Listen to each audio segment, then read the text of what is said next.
High বন্ধুরা, আজকের আমার রান্না হবে সেই এখন আনাজ কাটতে বসেছি। আলু পটল মাছ দিয়ে তরকারি করব আর উচ্ছে ভাজবো।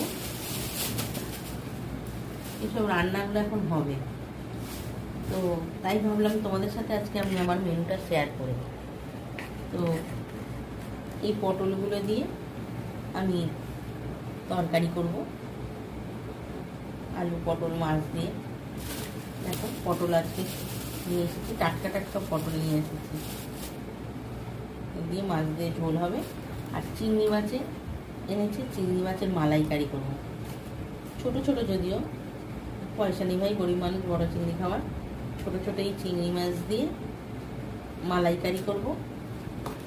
আর আমের টক তো অবশ্যই থাকবে, সাথে এই আমের টক করব।